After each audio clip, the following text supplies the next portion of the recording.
Do you know what work in progress max means in Kanban? Do you know how to mix Kanban and Scrum and if that's a good practice? Do you know what are the use cases when you should use Kanban versus Scrum?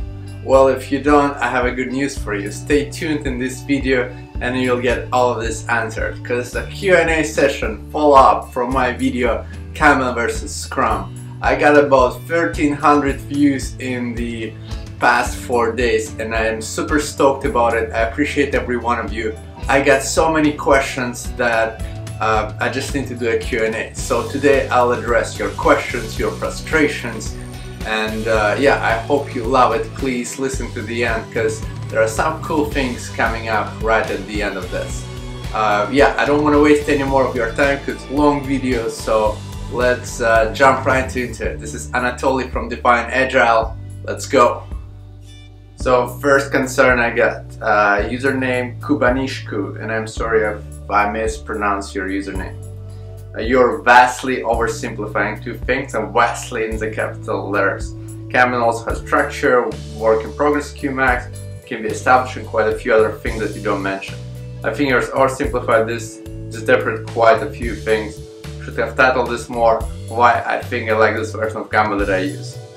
There's a big misunderstanding in the industry of Agile. Everyone seems to be Agile, or Scrum, or Kanban, but many cherry pick some of the things and drop the others. Please consider revising the video and accurately comparing the two with examples and not stating immature teams do Scrumban, mature teams do Kanban. Well, Kubanishku, thank you very much for your concern. I agree with you on most of the things. This was a general overview of two frameworks to let people know who don't know anything about them to understand how this works on a very high level. If we go deeper into frameworks like Kanban, there are definitely rules around Kanban like work in progress queue, which is the way you can limit amount of stories or tickets that are in a particular lane so that we can limit the throughput and make sure that every person completes their tasks before picking up more tasks, and that's why I don't create like a big queue that we cannot complete. There are also some policies that teams establish in Kanban. There are some cadences and ceremonies that people can add to Kanban because Kanban is much less prescriptive. Also, Kubanishku is saying, well, the way you're saying it's probably how you use Kanban, but not necessarily right. I was working in 5 different teams doing Kanban, and actually, I'll be honest, most of them are doing it differently. So when you come to a team, you see how they already operate, and I never say, okay, we're stopping this right now and we're starting something else, something new, because if it's worked for them, it works for them. However, there are definitely a Kanban guide that you need to use if you're using Kanban. Same as the Scrum guide if you're using Scrum. And I think, yes, it's very important to know those things and to advise teams to use them. Hopefully that was clarified some for you. We had a discussion with Kubanishka about that as well. So this is for you guys to understand that there are more to it, and please ask me questions and I will be happy to record more of those deep dives into it. Let's go to the next question. This one is from a Reddit user Nostradamnit. Wow, I love your username. Username Nostradamnit have some quick remarks. First of all, you say the Kanban team might have a board. I think it should be must. Yes, Nostradamit, I agree with you. I said that it should be either physical board or a digital board, but yes, the team must have a board. So I probably misspoke. Sorry for that. You say that Scrum team will have a daily stand-up in the morning that will last 15 minutes. Stand-up part is for extreme programming and is not required by Scrum. Yes, so Scrum calls it daily Scrum. Extreme programming is called it daily stand-up. So teams should have a daily Scrum, and there's a naming difference. So yes, they mean the same thing, and I use the word daily stand-up, but I probably should have used the word daily Scrum. But the meaning should still be there. Thank you for noticing that. You omit the sprint review, which is very important. Yes, it was a very high overview just to show you guys that there are different ceremonies in Scrum, but there are other ceremony called sprint review that helps teams to review their sprints essentially, and it's also part of ceremonies. So sprint planning, retrospective, daily scrum, sprint review, and sprint demo are meetings or ceremonies of Scrum. Okay, you didn't mention Scrum Master and his role in helping a team to constantly improve this process. Very, very good point. So the other difference, the big difference is that Scrum should have a person who helps team with the process, so the person is Scrum Master. Kanban does not prescribe a Scrum Master, but often Scrum Masters are helping teams with Kanban as well. So Scrum Master in Scrum, probably no Scrum Master in Kanban. Maybe there's a Kanban Master, I have no idea, but yeah, Scrum Masters usually help, should be able, actually, I think, help with the different Agile frameworks. Okay. Otherwise, it was pretty good. Your experience in making videos shows a bit, but you should get better with practice. Try not to monotone. Good job, carry on. Yeah, thank you very much. It was my first video. This is my second video, or actually I think it's the third video now. But yeah, I'll get better with time, I hope, because I will keep on recording them and bring as much value to you guys as you need. Nostradamus, thanks a lot for your remarks. They all were amazing. I appreciate you. Let's go to the next question. VHS Magic, hopefully you like VHS, says great video, very clear. I'm just a little unconvinced. Tell me all this special project framework that seems like obfuscated common sense. Seems like an little to-do list. We always talk about how much more efficiently the team will work with a project manager, a Scrum Master, etc. But wouldn't more work get done by simply hiring an extra engineer instead and just have them organized with a simple list of tasks? Well, VHS Magic. This is a very, very common question, and I love that you ask it. Wouldn't really hiring more engineers in a team help you be more productive instead of creating all this overhead with meetings? This is a common question usually asked by actually engineers, because engineers, they're not into meetings that much, but they're more into like get us deep into work and let us code instead of do all these meetings. Yes, there's definitely an overhead, but I find that more cooks in the kitchen does not always make the food better. Unfortunately, the times where they're just software engineers in their garages making all those cool softwares are almost gone.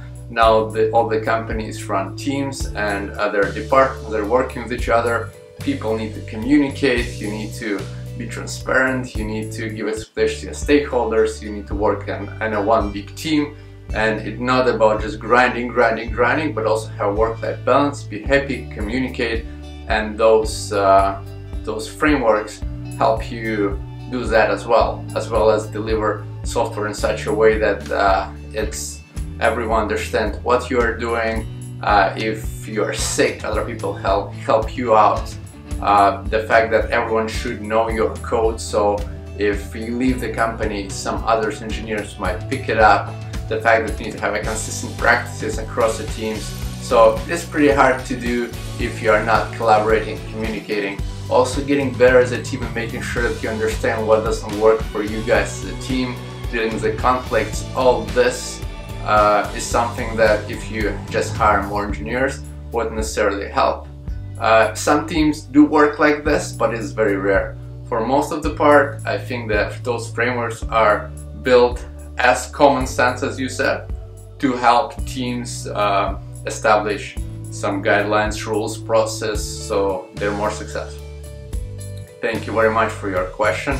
I appreciate you. And let's go to the next one. This one is also from Reddit. HDL asks, thank you for the explanation, although I have a question.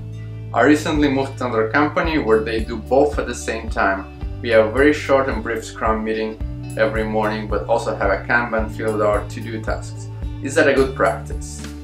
How do you go with keeping track of what is to do versus what is done when you only use Scrum? I guess I'm surprised the subject title Kanban versus Scrum, as if both can be done at the same time. Anyway, thank you very much. Thank you for your question. This is actually a great question, and I got asked it a couple times already. People say, Anatoly, you're saying Kanban versus Scrum, but in our company we sort of do Kanban board and Scrum meetings. It can be done together. Yes, so first of all, Kanban is very flexible. It's a board with rules you can build on top of it. If you want to put on top of it ceremonies of Scrum, you can definitely do it. There's a framework that incorporates both, and it's called Scrum Band. You can Google it, and you'll find that yes, it's a very popular now. It sort of takes from both worlds. But also you can just put, as I said, Scrum ceremonies on the top of Kanban. Is that a good practice or not? That's a great question. I think if that works for a team, it's great. You need to figure out what exactly works for you. If it's a new project, a new team, I would stick strictly to the guide of Scrum, let's say, and then figure out what doesn't work and remove those things and drop those things, and make sure the team is happy with how they're working on. But I think for that team needs to be a little bit more mature. Also, it depends how, again, you're getting requirements. If requirements are very ad hoc, you might have a Kanban board, but you also want to have a Scrum ceremonies, for example. So it's definitely not a bad practice, because I hope you guys know what you're doing. If you're totally confused, then maybe you should rethink that and stick to the framework, the more like strict framework like Scrum, or just stick to Kanban. But yeah, I think it's not necessarily a bad practice if it works for you, because you don't change whatever works. That's the main rule. Username won't worthy.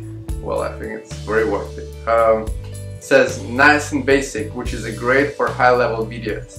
I did notice you went really fast and didn't move your eyes at all.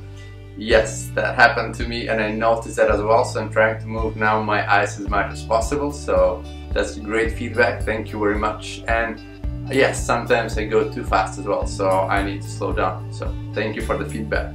The question itself is also, why do you say that Scrum is more collaboration when Kanban entire premise is the uncoordinated and swarming? Yes, thank you for this question. What I meant is that Kanban does not prescribe certain collaboration points like Scrum does. So Scrum in itself has all those meetings that sort of forces people to collaborate with each other. Well, Kanban does not prescribe those. Of course, you can collaborate more or the same level as Scrum and Kanban. I'm not saying that you can't, but Kanban is more flexible. There is possibility to collaborate less, and actually, to be honest, I find that Scrum teams do collaborate more than a Kanban teams. I know that just by the sheer fact of them having all those meetings that require them to communicate. Well, some Kanban teams collaborate a lot. Yes, you can have a peer programming, swarming, cadence meetings, and all of this. All this will definitely help teams to collaborate.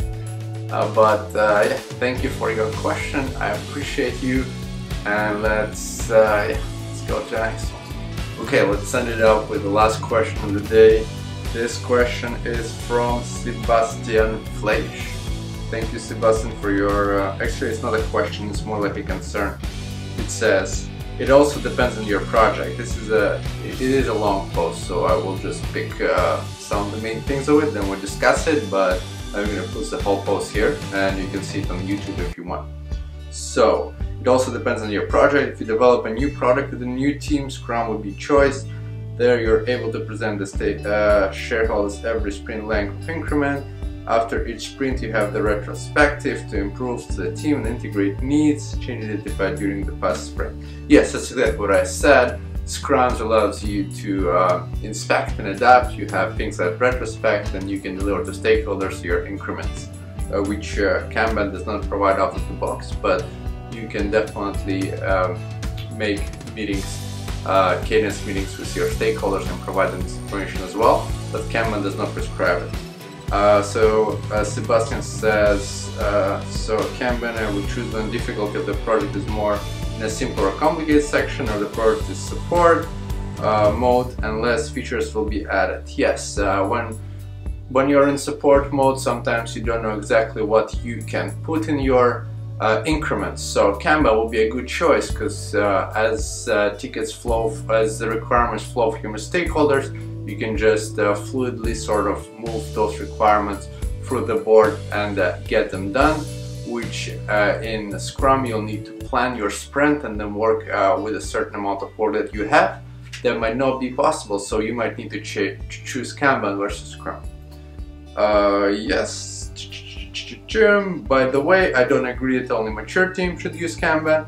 It depends, as I said, on the product, difficulty, state of product, team setting, mindset, and I missed fundamental basics in my video. Yes, thank you, Sebastian. And as I said, yes, I was looking at a very high level and making sure that I could explain to people what would be my rationale, sometimes choosing one or the other. However, of course, it's not the only point. You can definitely use Kanban when, as you said, you're in support mode, when organization doesn't want to move to full Scrum because it requires a lot of overhead. So you can just start with Kanban, and if sort of you like it and if you need more strict rules and stuff, you can move to Scrum, or you can add lots of things on top of Kanban and create Scrum Ban or any other thing. So I totally agree with you. Thank you for your feedback. I appreciate you, and yeah, thanks a lot. So I'm gonna end my Q&A with this. Thank you guys a lot. Thank you very much for all those questions. They were amazing. I hope I was able to answer all of them. I went a little bit fast because I wanted to cover as much questions in a short period of time. But yeah, if you have any more of them, please leave them in the comments and I will definitely get back to them. I would love to create part 2, part 3, part 4 of this Q&A, as long as it brings you value and as long as you benefit from it. Much more videos on Agile topics are coming in the following weeks, so please subscribe to this channel. Make sure you follow it because I think you'll get lots of value from it. And this was Anatoly from Define Agile. I appreciate you. Bye bye.